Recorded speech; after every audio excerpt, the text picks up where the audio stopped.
예, 반갑습니다.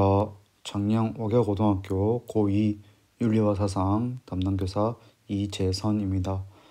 먼저 지난주 금요일 그 윤리 A반 학생들한테 먼저 사과부터 해야겠습니다.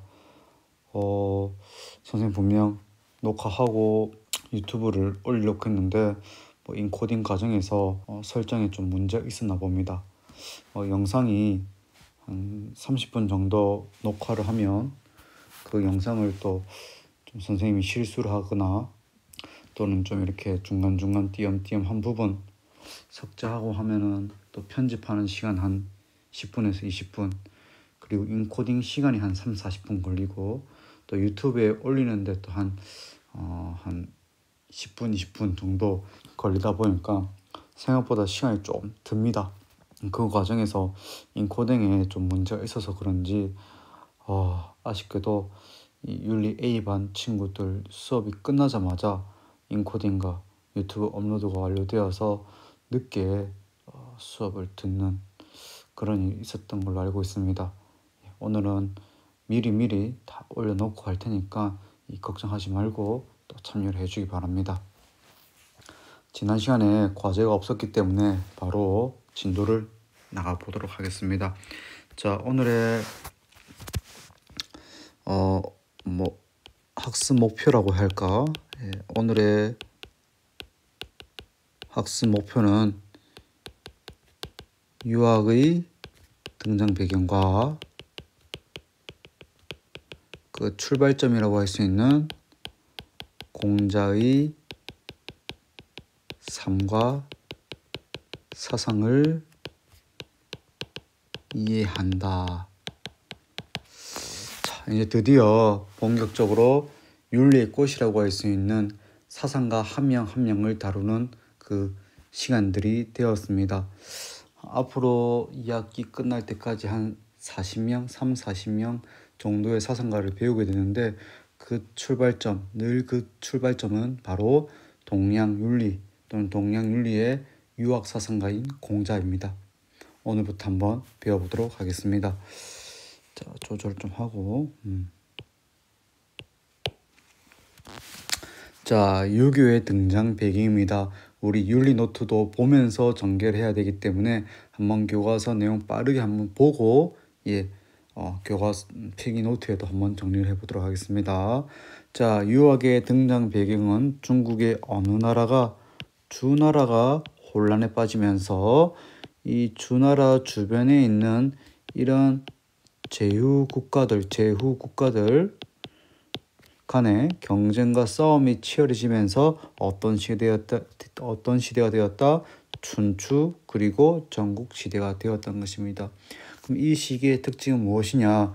기존 질서가 무너지면서 사람들 사이의 갈등이 커졌고 그 결론 어떤 것이 발생합니까? 혼란이 커졌습니다. 그럼 이 혼란을 해결하기 위한 새로운 질서를 제시하고자 여러 사상가들이 다양한 학설을 내놓았다. 그것이 바로 제자 백가입니다. 그리고 그 제자 백가 중에 대표적인 선생님, 여기서 자자는 선생님을 의미합니다. 어떤 그 학파를 대표하는 대표적인 정신적 리더 선생님을 의미합니다. 그리고 그 대표적인 사상가 중에 한 명이 바로 공자입니다. 자, 그래서 공자는 사회적 갈등 그리고 이 혼란과 갈등의 원인은 무엇이 무너졌기 때문이다. 인간이 인간으로서 지켜야 될 인간다움과 그것을 밖으로 외면적으로 표현한 이 예란 가치가 어떻게 되는 데 있어서 무시되는 데 있어서 제대로 실천되고 있지 않기 때문에 이런 혼란이 생겨났다. 쉽게 얘기하면은 우리의 내면적 도덕성이 어떻게 되었다는 것입니까? 무너졌다는 것입니다. 그러면 회복 방법은 무엇이 되겠습니까? 이 무너진 도덕성을 어떻게 하는 것이죠?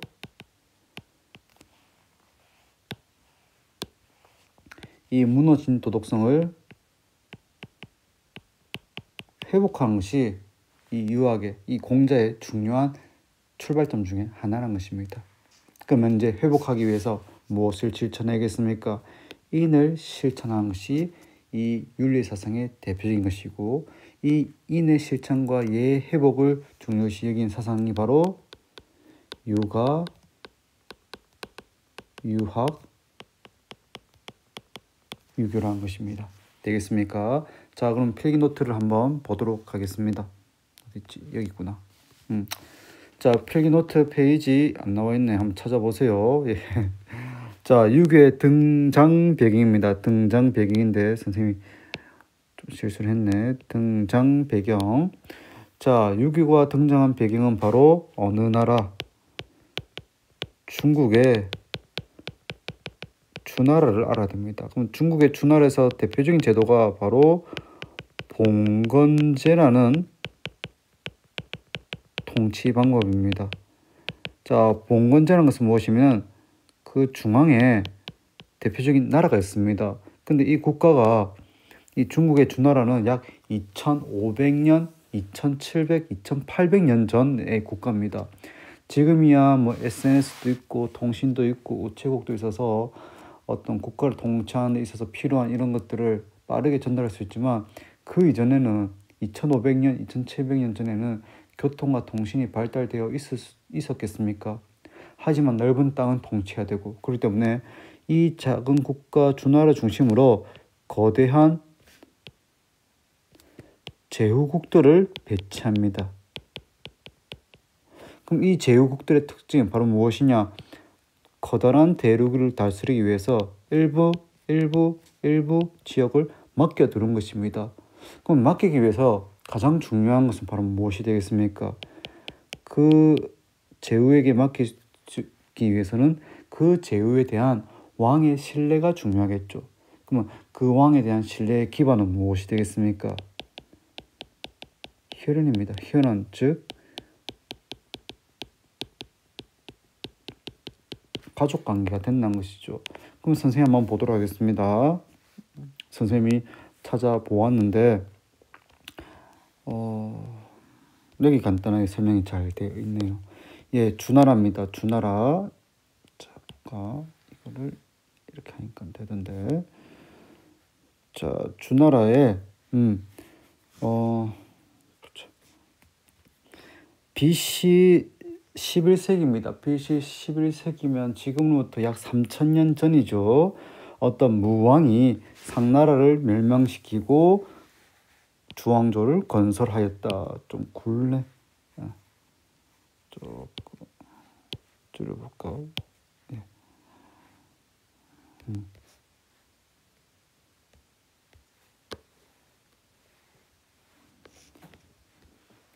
자, 그래서 주나라의 봉건제가 나와 있는데 어떤 그 센터에는 이렇게 왕이 있습니다. 왕이.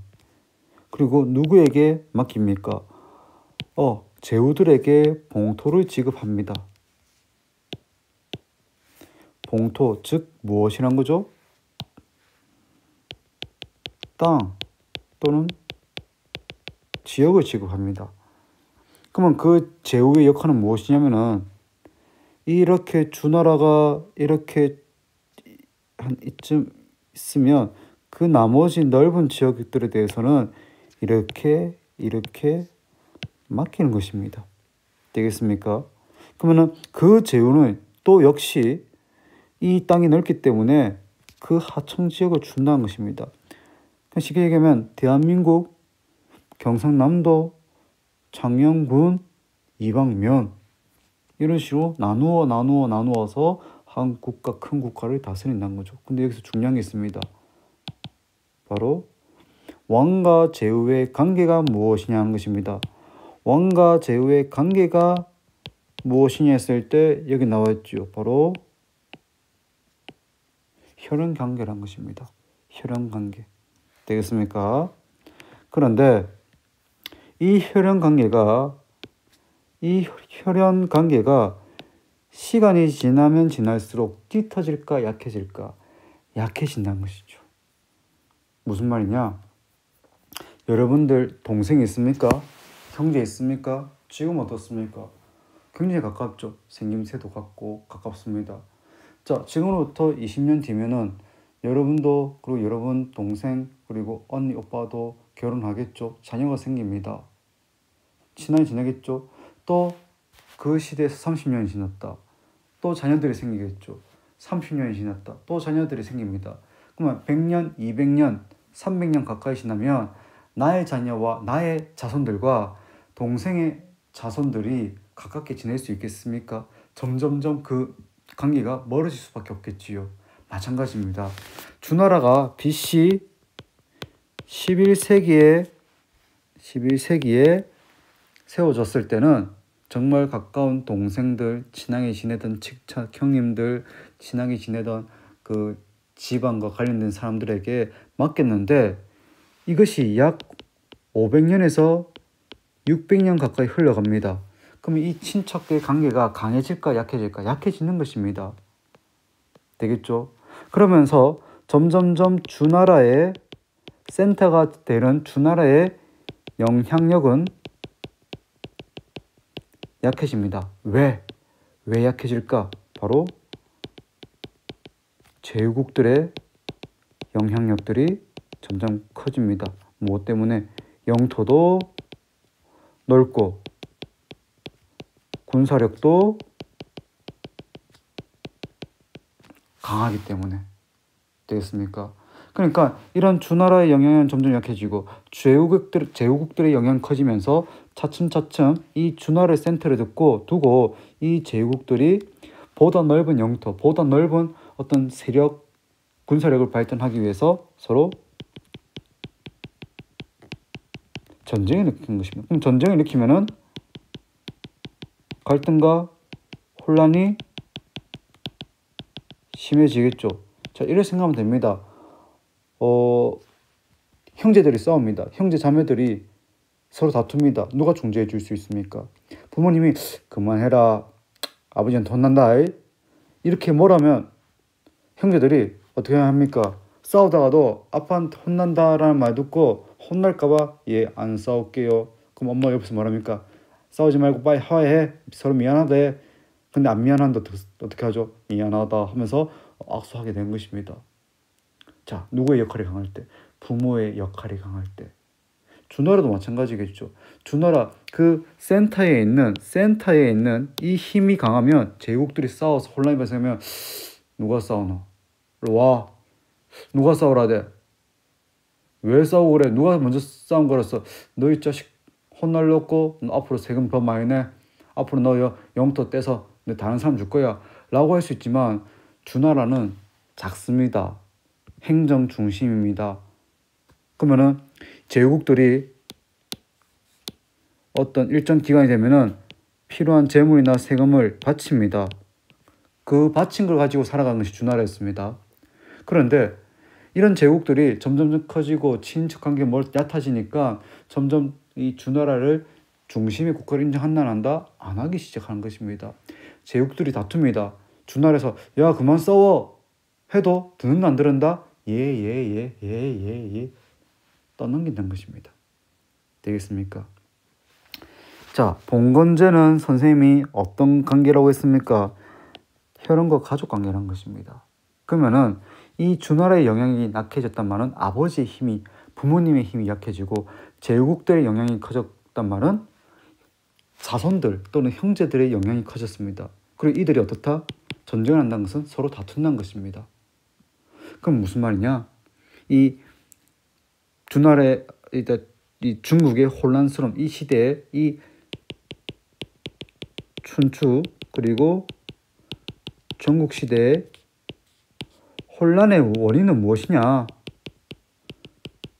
라고 했을 때 유학에서는 무엇의 관계가 무너졌다? 가족관계가 무너졌다는 것입니다.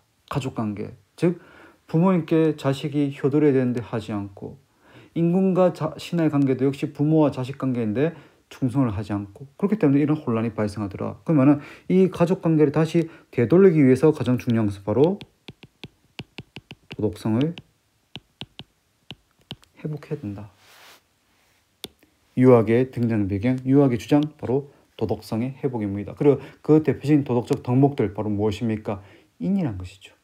서로 사랑한다는 것입니다. 서로 사랑한다. 누구와 누가 사랑한다? 남성과 여성이 서로 사랑한 그런 개념이 아니라 부모와 자식의 사랑, 임금과 신하의 사랑, 친구와 친구의 사랑. 하지만 이 사랑의 관계가 무너졌기 때문에 자식은 부모를 섬기지 않고 신하는 임금을 섬기지 않고 친구와 친구는 서로 신뢰하지 않고 다투고 갈등이 생기기 때문에 이 사회가 혼란스럽다는 것입니다. 그러면 유아학에서 제시할 수 있는 대처제 바로 무엇입니까?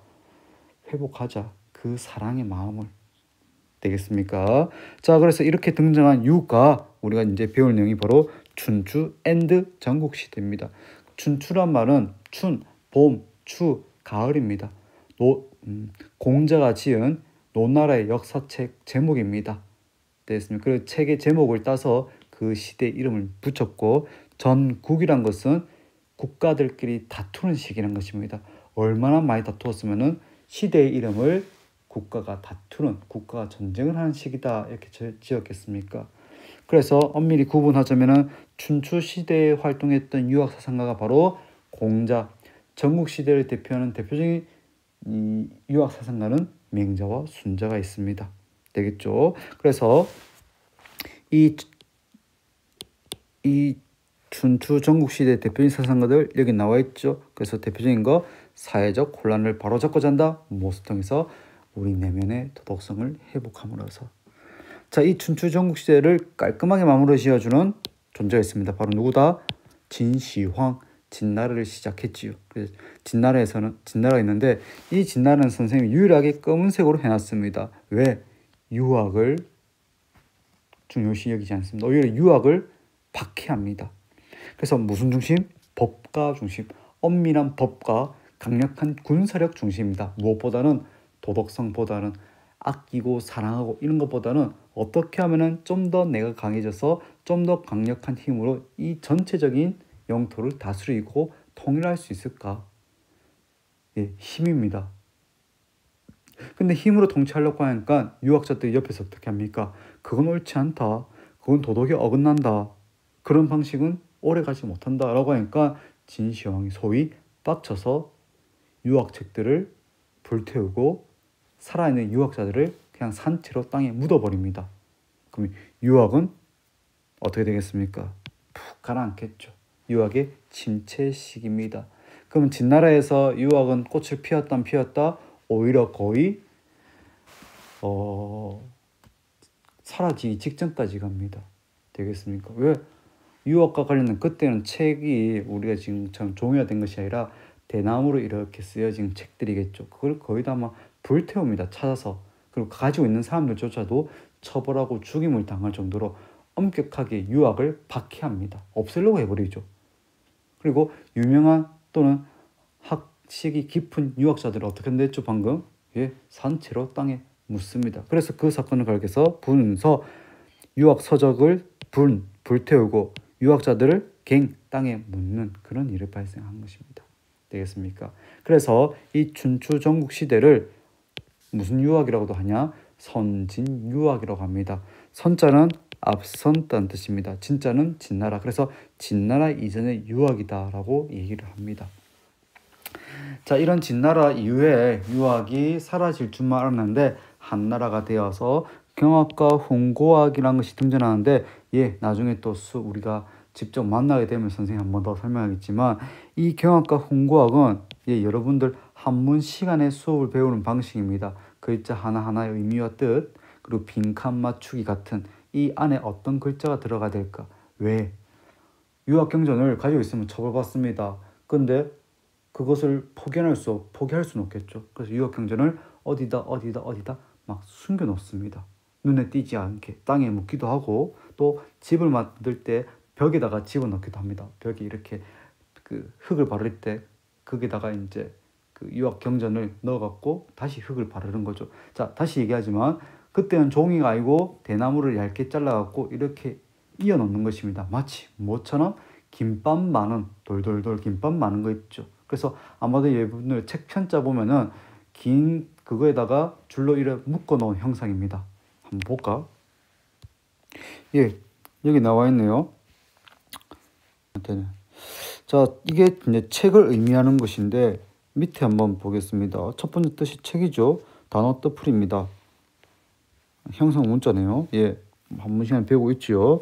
자, 이것은 바로 대나무와 이 대나무를 실로 메어 놓는다는 것이죠. 그래서 여기서 보면은 이렇게 대나무를 깎아 갖고 이렇게 실로 묶는 것입니다. 그래서 어떤 모양이냐면 이렇게 옛날에는 대나무를 이렇게 잘라서 여기다가 뭐 이제 선 써놓고는 이렇게 구멍을 뚫어서 이렇게 실로 이렇게 묶어 놓는 것입니다. 그럼 이것을 쭉쭉쭉쭉쭉 해서 여기다 글을 써갖고 어떻게 한 것입니까? 돌돌돌 말아갖고 책 이렇게 된 거죠. 그래서 옛날 도서관은 이렇게 해서 이렇게 책을 꼽는 형태가 아니라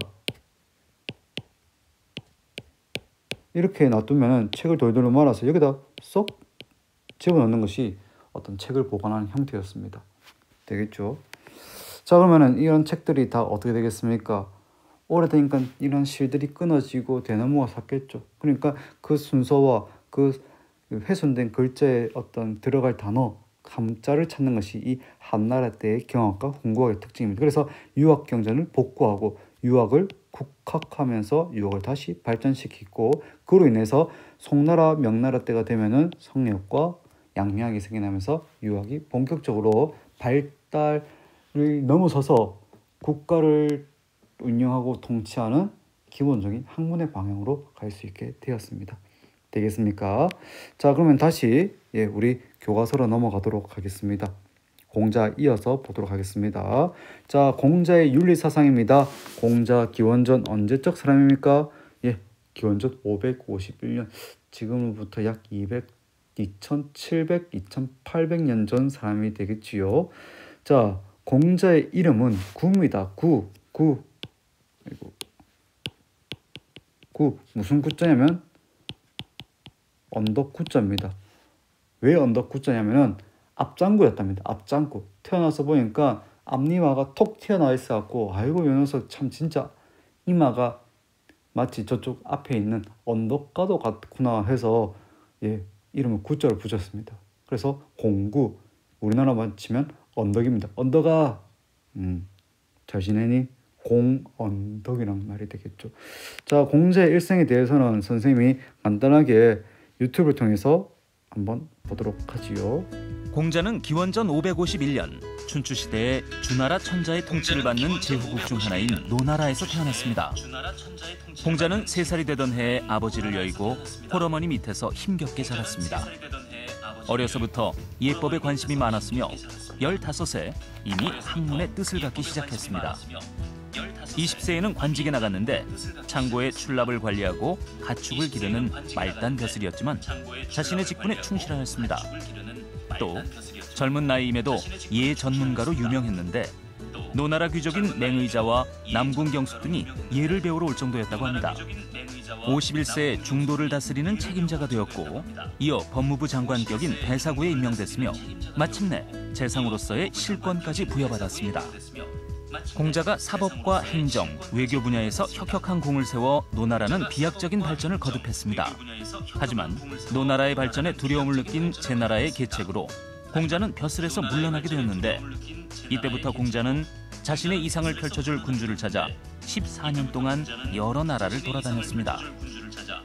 하지만 뜻을 이루지 못하였고 68세에 다시 고국으로 돌아와 제자 양성과 고전 편찬에만 힘쓰던 중 73세의 나이로 세상을 떠났습니다.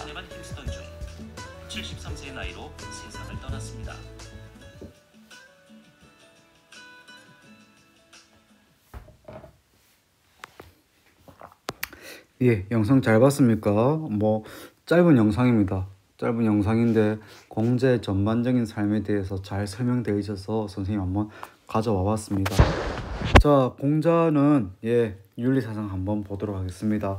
공자의 윤리사상의 첫 출발은 바로 이 단어입니다. 바로 인입니다. 그래서 우리가 공자가 지은 책이다라고 생각할 수 있지만은 공자의 사상을 잘 담고 있는 책이 바로 논어입니다. 논어. 이 논어는 공자가 집필한 것이 아니라 공자의 가르침을 누가 제자들이 기록한 것입니다. 쉽게 얘기하면 선생님이 수업한 내용 그리고 여러분과 주고받았던 대화를 여러분들이 메모해놨다가 선생님이 다른 세상 하고 나서 우리 윤리 선생님이 이런 말씀을 하셨지, 내랑 이런 대화 나누셨는데 우리 그러면 모아서 이재선 선생님을 좀 그릴 수 있는 책을 한번 만들어 볼까?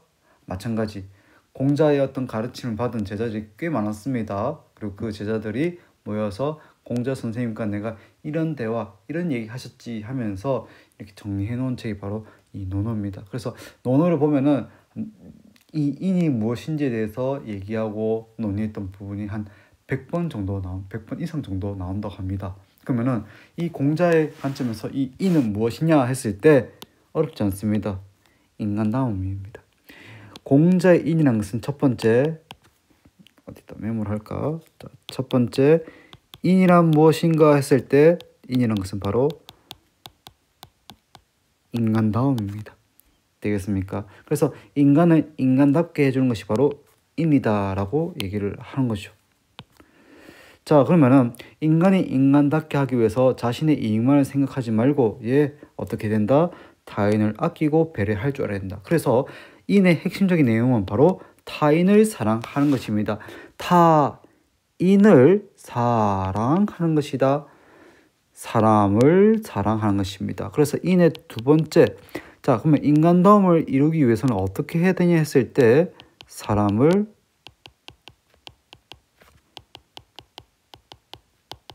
사랑하는 것입니다. 사람을 사랑한다. 두 글자로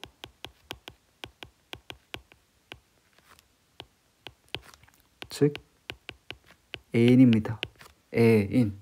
왜 글씨 못 썼지? 다시 써볼까? 못 쓰지 않는데.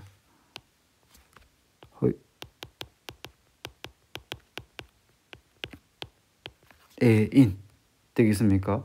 자, 인의 기본적인 뜻이 바로 이제 인간다움인데 이 인간다움을 실천하기 방법은 타인을 사랑하는 것입니다.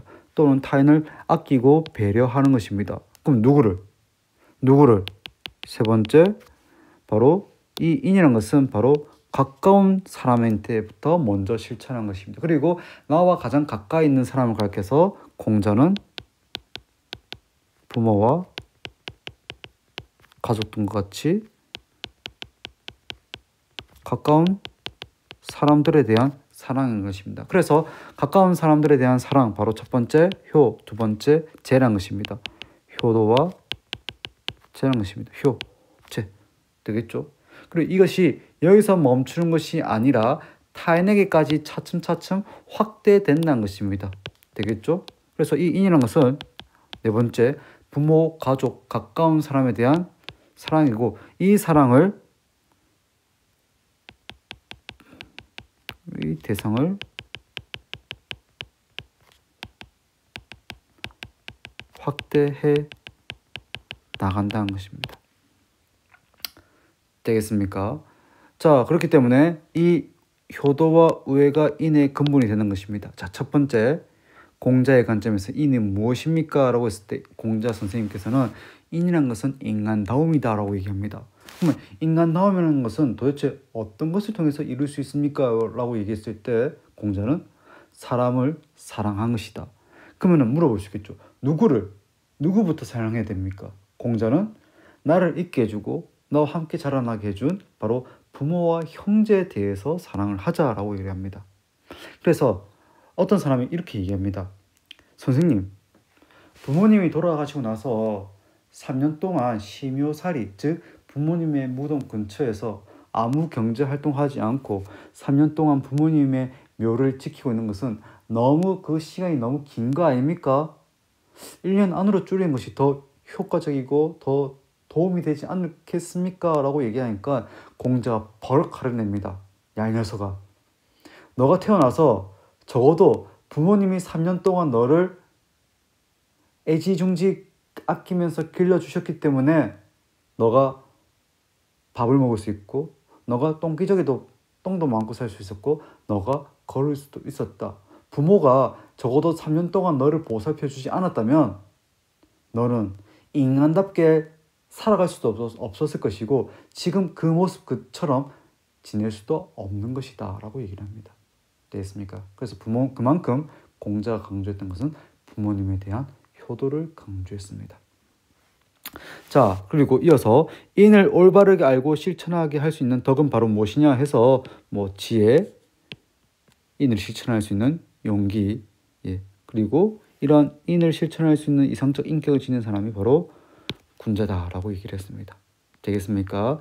자, 이어서 보도록 하겠습니다. 요 순서 첫 번째, 두 번째, 세 번째, 네 번째, 혹시 여러분들 교과서에 필기를 깔끔하게 할 사람은 여기다 이어서 적거나 또는 하나, 둘, 셋, 넷, 다섯 또는 어디 나중에 선생님 윤리 필기 노트에다 다시 필기를 진행하도록 하겠습니다.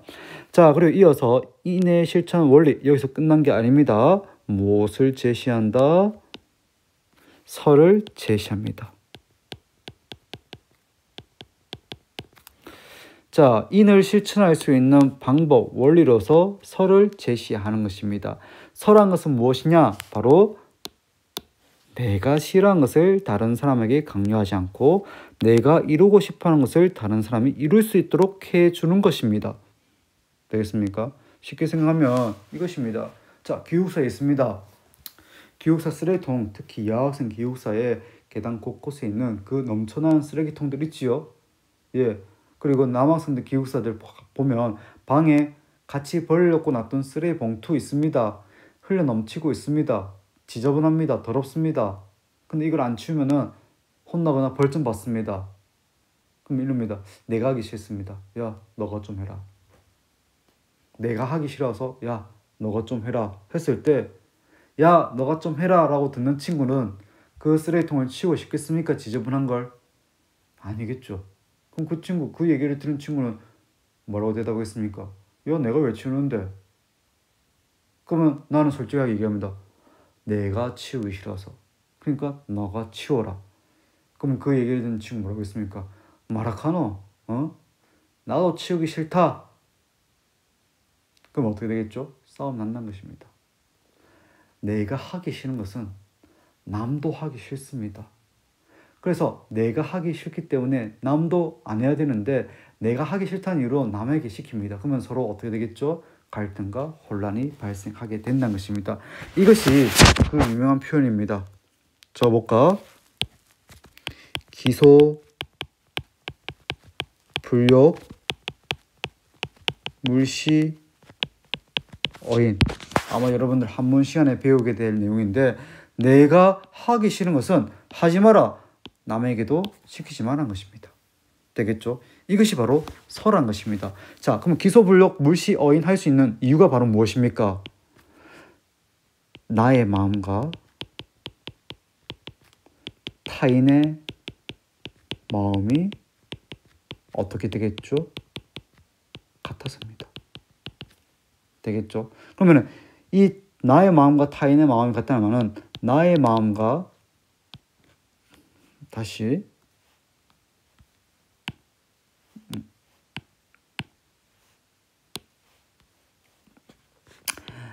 우리의 마음이 같은 것입니다. 우리의 마음이 같은 것입니다. 이게 바로 무엇입니까? 서의 개념이라는 것입니다. 그러면 내가 하기 싫은 것은 남에게 강요하지 말고 내가 하고 싶은 것은 남도 할 수 있게끔 해줘야 되는 것입니다. 자, 내가 좋은 성적을 받고 싶습니다. 그럼 나만 좋은 성적 받고 싶을까? 다른 친구도 받고 싶다는 것입니다. 되겠죠? 자, 그리고 공자는 이는 예의 형식으로 표현되고 다른 사람을 아끼고 배려하는 사람은 자신의 욕심을 극복하고 예를 실천하는 극기복례를 주장한다라고 나와 있습니다. 자, 여섯 번째. 여기 있나? 바로 극기복례입니다. 극기복례 여기 있죠. 자, 공자들의 제자가 꽤 많습니다. 몇백 명 된다. 그리고 공자의 이야기를 들은 사람만 해도 1000명이 넘는다 하는데 이 공자에게 있어서 베스트 제자들이 몇 명 있습니다. 그리고 베스트 오브 베스트 제자가 바로 안회라는 제자가 있습니다. 안연 안회라는 제자가 있습니다. 그리고 그 안녕과 그 같은 사람이에요. 같은 사람. 이름이 다를 뿐입니다. 이름이 다른 것이 아니라 이 부르는 호칭이 뭐 다를 수 있는 뭐 어릴 적 부르던 이름, 그리고 집에서 부르던 이름, 안녕이라는 제자가 있는데, 이 정말 공자랑 나이 차도 꽤 나고, 그리고 참 그 안빈낙도를 실천한다 해서 공자가 정말 아꼈던 제자 중에 한 명입니다. 자, 이 공자의 가르침, 공자의 수업을 듣던 이 안년이 수업이 끝나고 나서 공자에게 물어봅니다. 선생님께서는 참 인이란 것에 대해서 그렇게 강조를 하시는데, 선생님께서 얘기하신 인의 의미가 정확히 무엇인지 설명해 주실 수 있습니까? 라고 공자의 베스트 오브 베스트 수제자가 물어봅니다. 그 질문을 받은 공자가 웃으면서 대답합니다.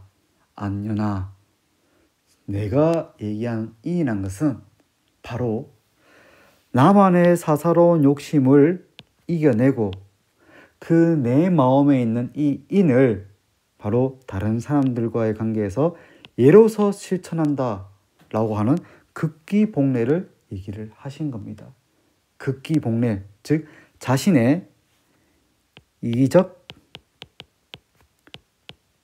욕심, 이런 이기적인 욕심을 극복하거나 떨쳐낸 후에 이 예란 것을 실천한 것이 바로 극기복례라는 것입니다. 그래서 사욕을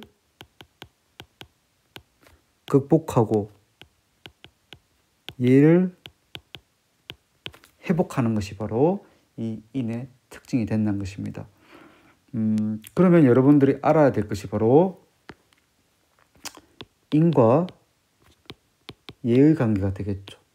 인이란 것은 공자가 강조했던 우리 마음속에 있는 내면적인 도덕성입니다. 여러분들이 생각합니다. 이재선 선생님 이렇게 열심히 하니까 뭐 셀프 칭찬이 되겠죠. 이재선 선생님을 대한 어떤 존경심이 드는 것 같아 라고 여러분들이 생각했다고 칩시다. 그러면은 계약을 했습니다. 계약을 하고 나서 여러분들이 선생님한테 찾아옵니다. 선생님, 온라인 계약 기간 동안에 선생님 수업 잘 들었어요. 정말 뭐 좀 이런 문제점도 있었지만 뭐 저런 좋았던 것도 있었던 것 같아요. 뭐 필기 열심히 할 수 있었던 것 같아요. 선생님 참 고맙습니다 하고 여러분들이 나를 찾아와서, 오란 말은 알지만 찾아와서 선생님 고맙습니다 라고 얘기를 했습니다. 그럼 선생님은 여러분들에 대해서 어떻게 생각했습니까? 여러분들 마음속에 있는 선생님을 선생님 이렇게 열심히 하셨으니까 존경하는 마음을 가졌다고 칩시다.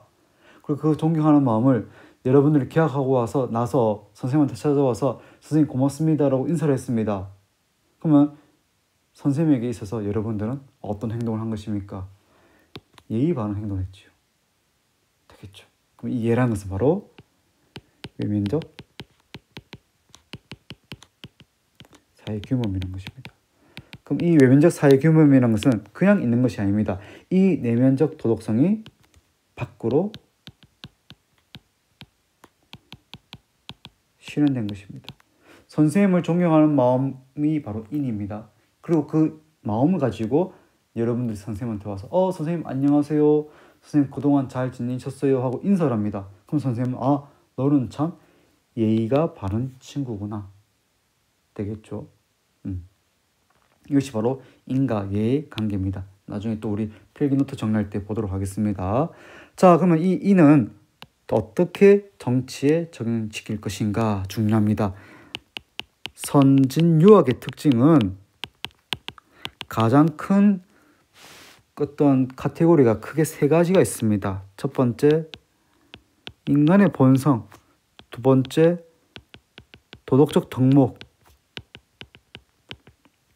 세 번째, 총 4개구나. 미안합니다. 미안합니다.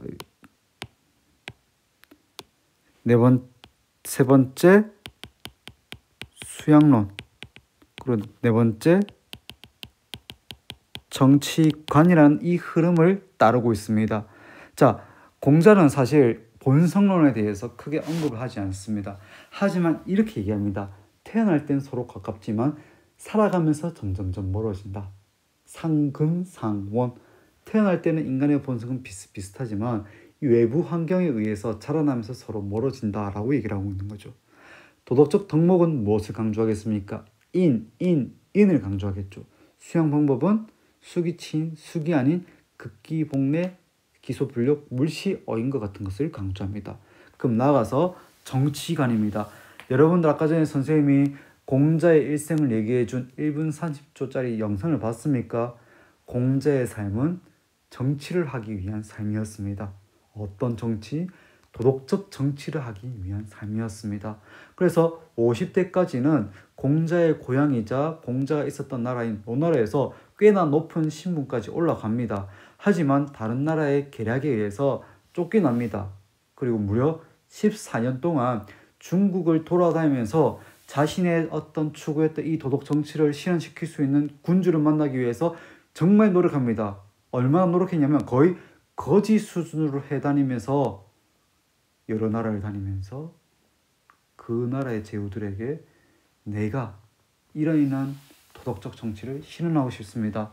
그러니까 저를 이 벼슬 한 자를 주시면 이 나라가 도덕적인 나라가 될 수 있게끔 해주겠습니다 라고 했는데 14년 동안 한 번도 받아들이지 않고 전부 다 문전박대 당합니다. 왜?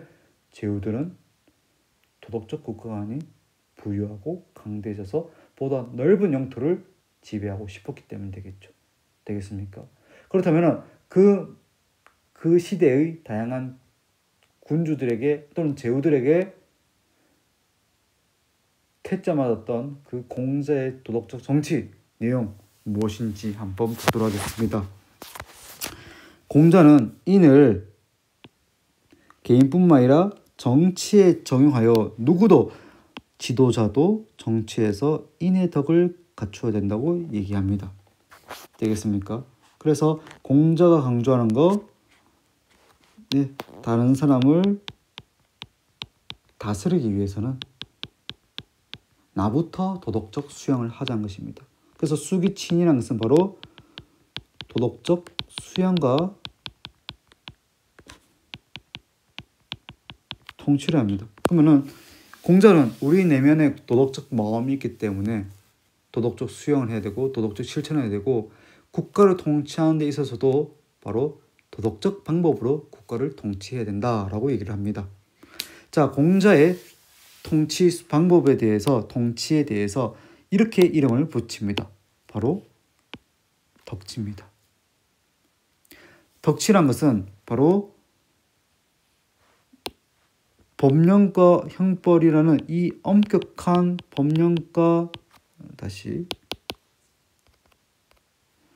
엄격한 수준의 법령과 형벌에만 의존한 것이 아니라 무엇에 기반을 둬야 된다?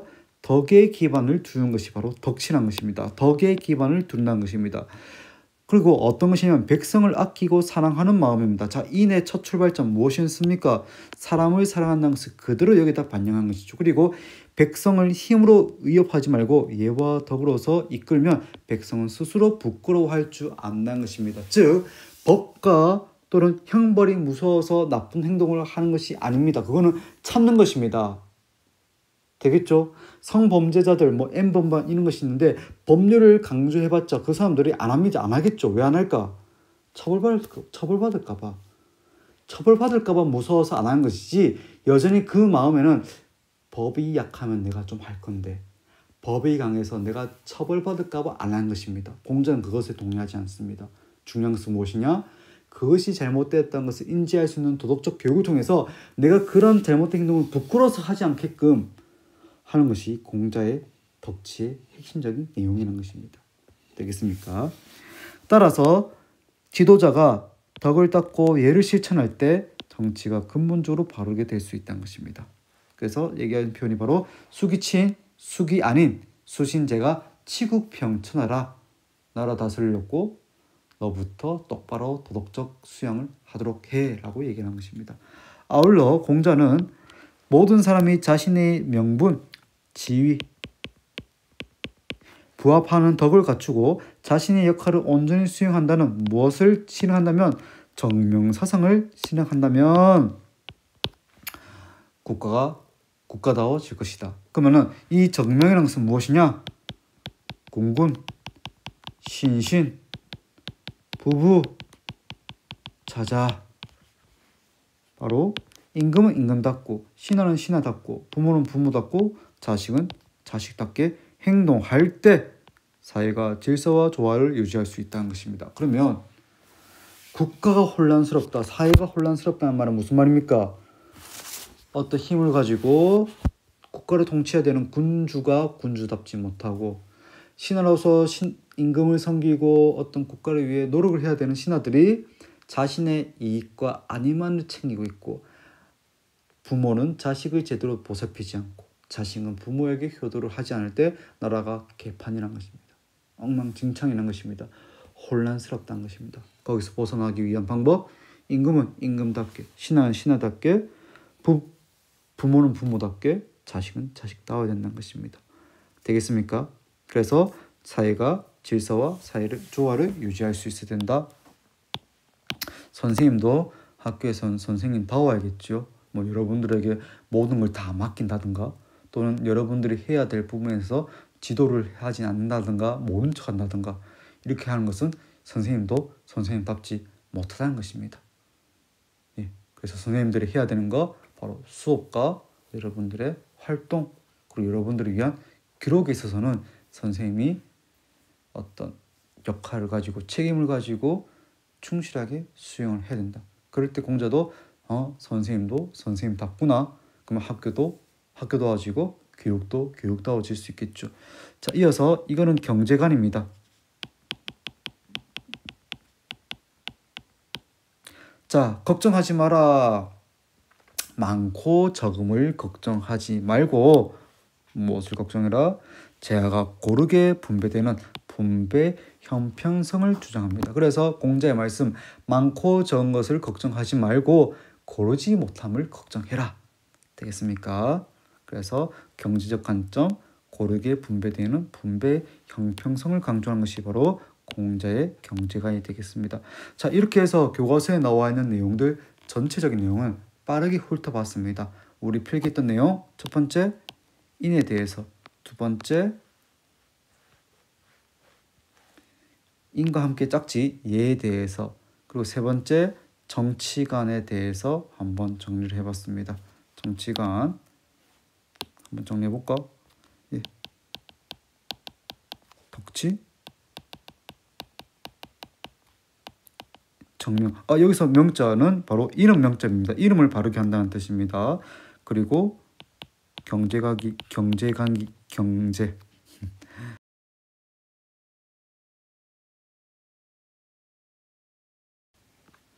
예, 교과서에 나와 있는 유학의 등장 배경과 공자의 윤리사상을 정리하다 보니까 시간이 꽤나 흐른 것 같습니다. 예, 이번 시간은 이제 이 교과서 내용 중심으로 전개를 했고, 다음 시간에는 우리가 여기서 정리했던 내용을 필기 노트에서 한 번 더 정리한 후에 이 공자의 사상을 이해할 수 있는 어떤 자료 또는 기출 문제들을 제시하고 그걸 풀 수 있는 시간을 주도록 하겠습니다. 자, 오늘은 여기까지 하겠고, 예, 이번 한 주 또